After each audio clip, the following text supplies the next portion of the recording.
Hello friends, അസ്സലാമു അലൈക്കും. Welcome back to my YouTube channel. ഇന്ന് നമുക്ക് മലബാറിൻ്റെ ട്രഡീഷണൽ ഡിഷായ തേങ്ങാച്ചോറും ബീഫ് വരട്ടിയതും തയ്യാറാക്കുന്നത് എങ്ങനെയാണെന്ന് നോക്കാം. വളരെ ടേസ്റ്റി ആയിട്ടുള്ള എന്നാൽ ഈസി ആയിട്ട് തയ്യാറാക്കാൻ പറ്റിയിട്ടുള്ള ഒരു റെസിപ്പിയാണ് തേങ്ങാച്ചോറ്. അതിൻ്റെ കൂടെ ബീഫ് വരട്ടിയത് കൂടിയാകുമ്പോൾ ബെസ്റ്റ് കോമ്പിനേഷനാണ്. ഇല്ലെങ്കിൽ ചിക്കൻ കറി ആയാലും ഈ തേങ്ങാച്ചോറിന് നല്ല കോമ്പിനേഷൻ തന്നെയാണ്. ഇന്ന് ഞാൻ ബീഫ് വരട്ടിയതാണ് തയ്യാറാക്കുന്നത്. അപ്പോൾ ഈ തേങ്ങാച്ചോറ് പലർക്കും അറിയാവുന്ന റെസിപ്പി തന്നെയായിരിക്കും, എങ്കിലും ഇത് ഞാനൊരു വെറൈറ്റി രീതിയിലാണ് തയ്യാറാക്കിയിരിക്കുന്നത്. അപ്പോൾ വീഡിയോ എല്ലാവരും ഫുള്ളായിട്ടൊന്ന് കണ്ടു നോക്കുക. ശേഷം ഇതുപോലെ ഒന്ന് ട്രൈ ചെയ്ത് നോക്കുക. തീർച്ചയായിട്ടും നിങ്ങൾക്ക് ഇഷ്ടമാവും. അത്രയ്ക്ക് ടേസ്റ്റി ആയിട്ടുള്ള ഒരു റെസിപ്പിയാണ് ഈ തേങ്ങാച്ചോറും ബീഫ് വരട്ടിയതും. അപ്പോൾ പെട്ടെന്ന് തന്നെ നമുക്ക് വീഡിയോയിലേക്ക് പോകാം. വീഡിയോ ഇഷ്ടമാവുകയാണെങ്കിൽ ലൈക്ക് ചെയ്യാനും ചാനൽ സബ്സ്ക്രൈബ് ചെയ്യാത്തവരാണെങ്കിൽ സബ്സ്ക്രൈബ് ചെയ്ത് എന്നെ സപ്പോർട്ട് ചെയ്യാനും മറക്കരുത്. അപ്പോൾ ആദ്യമായിട്ട് നമ്മൾ ബീഫ് വരട്ടിയതാണ് തയ്യാറാക്കുന്നത്. അതിന് വേണ്ടിയിട്ട് ആവശ്യമായിട്ടുള്ള ബീഫ് ഞാൻ കഴുകിയെടുത്തിട്ടുണ്ട്. അപ്പോൾ അതൊരു പ്രഷർ കുക്കറിലോട്ട് ഇട്ടിട്ട് നമുക്ക് വേവിച്ചെടുക്കണം. ഇതിലോട്ട് 1 ടീസ്പൂൺ മുളക് പൊടി, 1 ടീസ്പൂൺ മല്ലിപ്പൊടി, 1/4 ടീസ്പൂൺ മഞ്ഞൾപ്പൊടി, ആവശ്യത്തിന് ഉപ്പ് ഇവ ചേർത്തിട്ട് 6 വിസിൽ വരുന്നത് വരെ വേവിച്ചെടുക്കാം. പിന്നെ 2 മീഡിയം സൈസ് സവാള, 1 വലിയ തക്കാളി, 10 അല്ലി വെളുത്തുള്ളി, അല്പം കറിവേപ്പില, 2 പച്ചമുളക്, 1 വലിയ കഷ്ണം ഇഞ്ചി. ഇത്രയും സാധനങ്ങളാണ് നമുക്ക് മസാല തയ്യാറാക്കാൻ വേണ്ടിയിട്ട് ആവശ്യമായിട്ടുള്ളത്. ഇനി ചൂടായ ചീനച്ചട്ടിയിലോട്ട് 3 ടേബിൾ സ്പൂൺ വരെ വെളിച്ചെണ്ണ ഒഴിച്ച് കൊടുക്കാം. നമ്മൾ മലബാർ റെസിപ്പികൾ തയ്യാറാക്കുമ്പോൾ പരമാവധി വെളിച്ചെണ്ണ തന്നെ യൂസ് ചെയ്യാൻ നോക്കുക. ഓയിൽ നന്നായിട്ട് ചൂടായി വരുമ്പോൾ ഇതിലോട്ട് നമ്മൾ എടുത്ത് വെച്ചിരിക്കുന്ന ഇഞ്ചി വെളുത്തുള്ളി ഇവ നന്നായിട്ടൊന്ന് ചതച്ചതിന് ശേഷം ഈ ഓയിലിലോട്ടിട്ടിട്ട് നന്നായിട്ടൊന്ന് മൂപ്പിച്ചെടുക്കാം.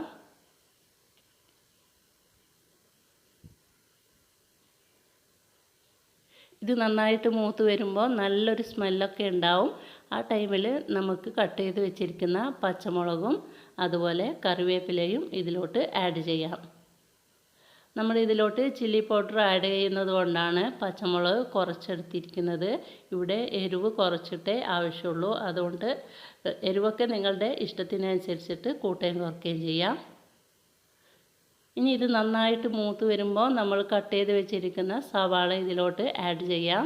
2 മീഡിയം സൈസിലുള്ള സവാളയാണ് ഞാൻ എടുത്തിരിക്കുന്നത്. ചെറുതായിട്ട് കട്ട് ചെയ്തെടുക്കണം. ഈ സവാള കൂടി ചേർത്തിട്ട് നന്നായിട്ട് ഇതൊന്ന് വഴറ്റിയെടുക്കണം. പെട്ടെന്ന് വഴന്ന് കിട്ടാൻ വേണ്ടിയിട്ട് ഇതിലോട്ട് ആവശ്യമായിട്ടുള്ള ഉപ്പ് ചേർത്ത് കൊടുത്താൽ മതി.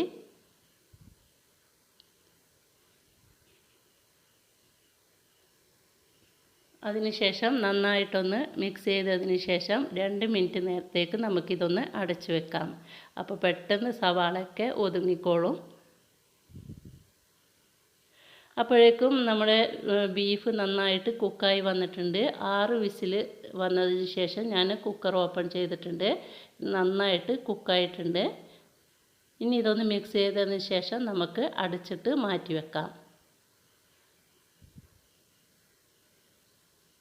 അതേസമയം തന്നെ നമ്മുടെ മസാലയും ഇടയ്ക്കിടെ ഒന്ന് ഇളക്കി കൊടുക്കാൻ മറക്കരുത്, ഇല്ലെങ്കിൽ അടിക്ക് പിടിച്ചു പോവും. അപ്പോൾ ഇടയ്ക്കിടെ ഇതുപോലെ തുറന്നിട്ടൊന്ന് ഇളക്കി കൊടുക്കുക. നന്നായിട്ടൊന്ന് സോഫ്റ്റായി വരുമ്പോൾ നമുക്കിതിലോട്ട് കട്ട് ചെയ്ത് വെച്ചിരിക്കുന്ന ടൊമാറ്റോ കൂടി ആഡ് ചെയ്യണം. ഈ സവാളയൊക്കെ നന്നായിട്ട് വഴന്ന് വരണം, എങ്കിൽ മാത്രമേ നമ്മൾ വിചാരിച്ചത്ര ഈ ബീഫ് വരട്ടിയത് ടേസ്റ്റ് ആവുള്ളൂ. അപ്പോൾ ഇത് ഏകദേശം ഒന്ന് വഴന്ന് വരുമ്പോൾ കട്ട് ചെയ്ത് വെച്ചിരിക്കുന്ന ടൊമാറ്റോ കൂടി ഇതിലോട്ട് ആഡ് ചെയ്യാം. വലിയ പീസായിട്ടാണ് ഞാൻ ഈ ടൊമാറ്റോ കട്ട് ചെയ്തിരിക്കുന്നത്. ഇതൊക്കെ നന്നായിട്ടൊന്ന് ഉടഞ്ഞ് വന്നോളും. ഇങ്ങനെയാവുമ്പോൾ ഇതിൻ്റെ തൊലിയൊക്കെ നമുക്ക് എടുത്ത് കളയാൻ വേണ്ടിയിട്ട് ഈസി ആയിരിക്കും. അതുകൊണ്ടാണ് വലിയ പീസായിട്ട് കട്ട് ചെയ്യുന്നത്. ഇനി ഇത് നന്നായിട്ടൊന്ന് സോഫ്റ്റ് ആകാൻ വേണ്ടിയിട്ട് 1 മിനിറ്റ് കൂടി അടച്ചു വെച്ചതിന് ശേഷം നന്നായിട്ടൊന്ന് മിക്സ് ചെയ്ത് കൊടുക്കാം. തവി ഉപയോഗിച്ചിട്ട് ഒന്ന് ഉടച്ചു കൊടുത്താൽ മതി, പെട്ടെന്ന് തന്നെ സോഫ്റ്റ് ആയിക്കോളും.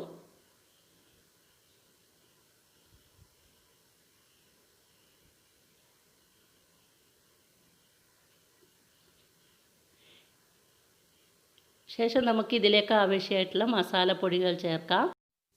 1 teaspoon Kashmiri chilli powder, 1/2 teaspoon മല്ലിപ്പൊടി, 1/4 ടീസ്പൂൺ ഗരം മസാല പൗഡർ, അതുപോലെ 1/4 ടീസ്പൂൺ മഞ്ഞൾപ്പൊടി, അവസാനമായിട്ട് 1/2 ടീസ്പൂൺ പെരുംജീരകം പൊടിച്ചത്. ഇത്രയും സ്പൈസസ് ആണ് നമുക്ക് ആവശ്യമായിട്ടുള്ളത്.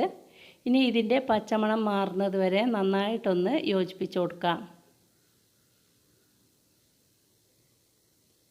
നമ്മൾ നേരത്തെ ബീഫിൽ അല്പം മുളക് പൊടിയും മല്ലിപ്പൊടിയും മഞ്ഞൾപ്പൊടിയും ആഡ് ചെയ്തിട്ടുണ്ടായിരുന്നു.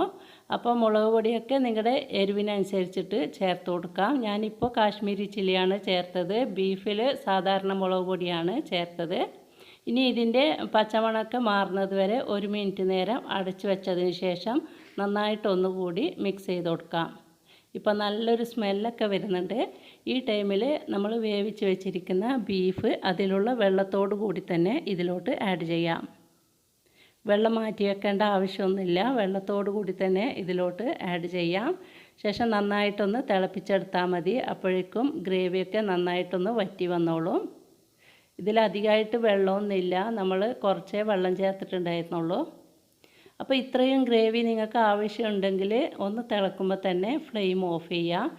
ഇല്ല നന്നായിട്ട് വറ്റിയിട്ടാണ് വേണ്ടതെങ്കിൽ, ഡ്രൈ ആയിട്ടാണ് വേണ്ടതെങ്കിൽ ഒരു 2-3 മിനിറ്റ് നേരത്തേക്ക് ഒന്ന് തിളപ്പിച്ചെടുത്താൽ മതി. ഈ സമയത്ത് ഉപ്പൊക്കെ പാകത്തിനുണ്ടോ എന്ന് ചെക്ക് ചെയ്യുക. നമ്മൾ ഓൾറെഡി ബീഫിലും അതുപോലെ നേരത്തെ സവാളയിലും ഉപ്പ് ചേർത്തിട്ടുണ്ടായിരുന്നു. ഇതിപ്പോൾ നന്നായിട്ട് തിളച്ച് വരുന്നുണ്ട്. ഇനി ഇത് നമുക്കൊന്ന് മിക്സ് ചെയ്ത് കൊടുക്കാം. അപ്പോൾ ഞാൻ ഈ ഗ്രേവി കുറച്ച് വറ്റിച്ചിട്ടാണ് എടുക്കുന്നത്. അധികം ഡ്രൈ ആക്കുന്നില്ല, എങ്കിലും കുറച്ചെങ്കിലും വറ്റിച്ചെടുക്കുന്നുണ്ട്. ഇത്രയും വെള്ളം നമുക്ക് ആവശ്യമില്ല. ഇനി ഒരു 1 മിനിറ്റ് കൂടി ഇതുപോലെ ഒന്ന് തിളപ്പിച്ചതിന് ശേഷം മുകളിലോട്ട് 1 ടീസ്പൂൺ പച്ച വെളിച്ചെണ്ണ കൂടി ആഡ് ചെയ്യുന്നുണ്ട്. നമ്മൾ സാധാരണ മീൻ കറിക്കൊക്കെ അവസാനമായിട്ട് 1 ടീസ്പൂൺ വെളിച്ചെണ്ണ ചേർക്കാറുണ്ട്. ശേഷം മുകളിലായിട്ട് ഒരു മല്ലിയില കൂടി ആഡ് ചെയ്യുന്നുണ്ട്. ഇനി നമുക്ക് അടച്ചു വെച്ചിട്ട് ഫ്ലെയിം ഓഫ് ചെയ്യാം. ഇനി നമുക്ക് തേങ്ങാച്ചോറ് തയ്യാറാക്കാൻ തുടങ്ങാം. അതിന് വേണ്ടിയിട്ട് ഒരു കടായിയാണ് ഞാൻ എടുത്തിരിക്കുന്നത്. ഇതിലോട്ട് 2 ടീസ്പൂൺ വെളിച്ചെണ്ണ ആഡ് ചെയ്യാം. ഓയിൽ നന്നായിട്ട് ചൂടായി വരുമ്പോൾ ഒരു സവാളയുടെ പകുതി ചെറുതായിട്ട് കട്ട് ചെയ്തത് ഇതിലോട്ട് ആഡ് ചെയ്യുന്നുണ്ട്.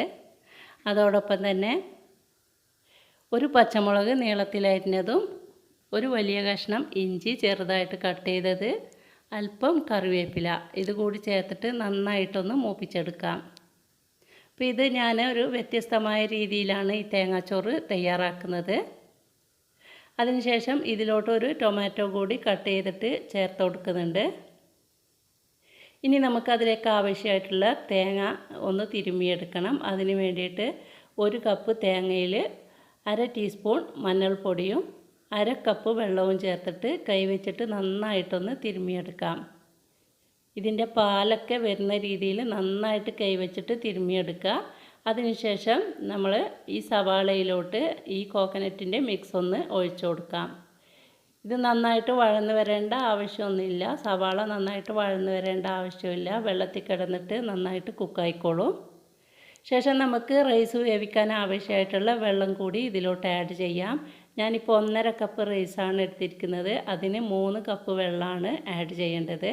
അപ്പോൾ നമ്മൾ 1/2 കപ്പ് വെള്ളം തേങ്ങയിൽ ചേർത്തിട്ടുണ്ടായിരുന്നു. ഇനി ബാക്കിയുള്ള 2.5 കപ്പ് വെള്ളവും ചേർത്ത് 1 ടീസ്പൂൺ മല്ലിപ്പൊടിയും ആവശ്യത്തിനുള്ള ഉപ്പും ചേർത്തിട്ട് നമുക്കിതൊന്ന് തിളപ്പിച്ചെടുക്കണം. തിളച്ചതിന് ശേഷമാണ് നമ്മൾ ഇതിലോട്ട് റൈസ് ചേർക്കുന്നത്.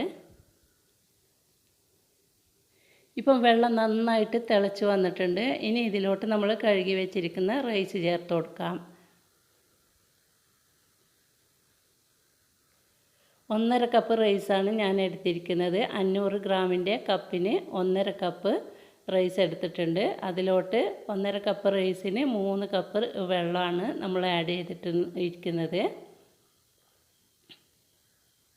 ഇനി ഇത് നന്നായിട്ട് ഓപ്പൺ ആക്കിയിട്ട് തന്നെ വെള്ളം ഡ്രൈ ആകുന്നത് വരെ നമുക്ക് ഹൈ ഫ്ലെയിമിൽ വെക്കണം. അതിനുശേഷം ഇതുപോലെ വെള്ളമൊക്കെ ഒന്ന് ഡ്രൈ ആയി വരുന്ന ടൈമിൽ മീഡിയം ഫ്ലെയിമിലോട്ട് മാറ്റിയതിന് ശേഷം നമുക്കിതൊരു 2 മിനിറ്റ് നേരത്തേക്ക് അടച്ചു വെക്കാം.